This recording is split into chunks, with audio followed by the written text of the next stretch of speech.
se sunnuntaina. Viranomaisia paukkainen ja repii niska perseottel maijaa. Ja siis koko matka oikein hevon vittu Lapin järvelle. Missä mä toin seuraavan päivän päkki, olipa riemuvoitto järjelle. Kello 12 päivä. Jontti rentoutuu kalsareissa, käsi munissa. Kaukosäädi ja kahvi toisessa. Ovi kello soi. Mitä helvettiä, 3 kyttää.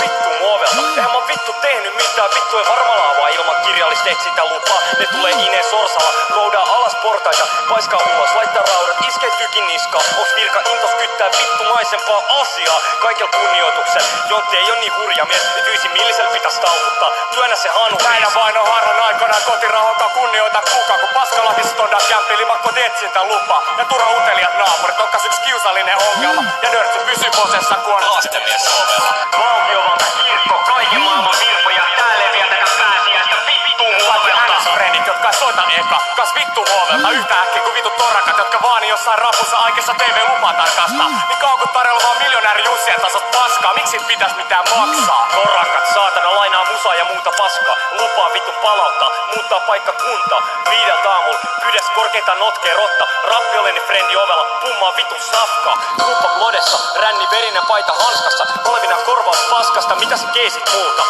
Vittu mua